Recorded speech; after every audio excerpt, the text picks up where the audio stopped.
नमस्कार प्यारे साथियों, मैं गार्गी सारस्वत एक बार फिर से आप लोगों के सामने हाजिर हूं एक नई जानकारी के साथ जो कि महत्वपूर्ण है। एक तरफ उत्तर प्रदेश की योगी सरकार स्कूल मर्जर कर रही है। ये जर्जर व्यवस्था जो कि काफी गरीब बच्चों की शिक्षा को छीन लेगी, उनके मौलिक अधिकार को छीन लेगी।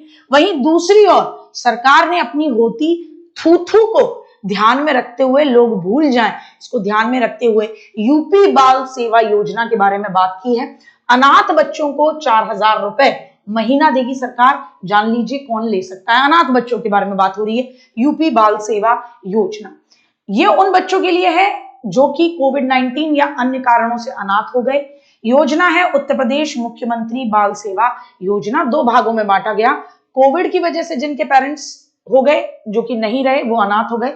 दूसरा नॉन कोविड है ना, तो जो ऐसे अनाथ हुए जिनके माता पिता कोविड की वजह से नहीं। शुरू हुई थी 30 मई 2021 को मुख्यमंत्री योगी आदित्यनाथ द्वारा कोविड महामारी के दौरान अनाथ हुए बच्चों के लिए शुरू।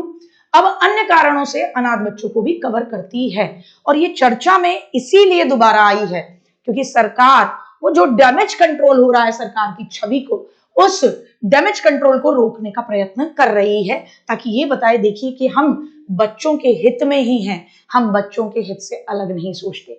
हाल फिलहाल ये योजना मैं आपको बता दूं कि जो बच्चे कोविड के अलावा भी किसी भी कारणों से अनाथ हैं, आप उनको देखते हैं, अड़ोस पड़ोस में आपके रहते हैं, झुग्गी झोंपड़ियों में रहते हैं या किसी रिहैबिलिटेशन काउंसिल पे रहते हैं, तो आप जैसे पढ़े लिखे लोग उनकी ये मदद कर सकते हैं, फायदेमंद है। तो नोडल विभाग महिला और बाल विकास विभाग उत्तर प्रदेश, मुख्य फोकस अनाथ बच्चों के पालन पोषण, शिक्षा, स्वास्थ्य और विवाह तक की जिम्मेदारी सरकार उठाएगी। अब तक इस पर लाखों बच्चों को लाभ मिल चुका है। कई एनजीओज ने इसके माध्यम से बच्चों को स्टैब्लिश किया है। बजट 2025-26 में केंद्र ने 1500 करोड़ और यूपी सरकार से 252 करोड़ रुपए आवंटित किए थे, केंद्र सरकार से भी और राज्य से भी। लेटेस्ट अपडेट, योजना का विस्तार किया गया है। अब नॉन कोविड अनाथ बच्चों को भी 4,000 रुपए की मासिक मदद मिलेगी। अभी से हो रहा है ये। शिक्षा और स्वास्थ्य के लिए विशेष सहायता, कोविड में माता पिता खोने वाले बच्चों को बड़ी राहत। योजना का उद्देश्य है अनाथ बच्चों को आर्थिक, शैक्षिक और स्वास्थ्य प्रदान करना ताकि वो आत्मनिर्भर बन सकें। बच्चों की शिक्षा, चिकित्सा और विवाह जैसी जरूरतों को और निवास जैसी जरूरतों को पूरा करेंगे। ग्रामीण और शहरी दोनों क्षेत्रों में बच्चों को समान अवसर दिए जाएंगे।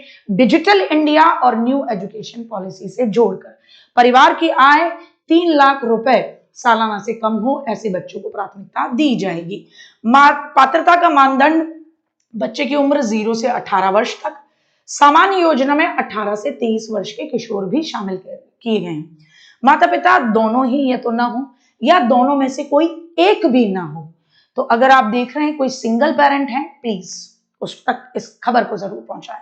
या वैध संरक्षक की मृत्यु हो गई 1 मार्च 2022 के बाद हुई है। उत्तर प्रदेश का मूल निवासी, परिवार की सालाना आय 3 लाख रुपए से कम, आय प्रमाण पत्र लगाना होगा। एक परिवार के सभी बच्चे लाभ ले सकते हैं, सभी बच्चे। विशेषतः लड़कियों को विवाह तक अतिरिक्त मदद भी मिलेगी। लाभ क्या है? आर्थिक मदद 4,000 रुपए प्रति माह प्रति बच्चा 18 वर्ष तक। कोविड मामलों में 4,000, सामान्य मामलों में कोविड से नहीं माता पिता खत्म हुए तो 2,500 रुपए तक। स्वास्थ्य के लिए आयुष्मान भारत योजना के तहत मुफ्त स्वास्थ्य बीमा। विवाह सहायता के लिए अनाथ लड़कियों को एक लार्ज अमाउंट में विवाह के लिए दिया जाएगा। जरूरी दस्तावेज, बच्चे का आधार कार्ड हो, जन्म प्रमाण पत्र हो। अगर आप अपने अड़ोस पड़ोस में किसी को देखते तो उसके पेरेंट्स को आप बता सकते हैं, जो भी सिंगल पेरेंट रह गया हो या कोई भी माता पिता में से कोई नहीं है, कोई और उसका ध्यान रखा है तो भी बता सकते हैं।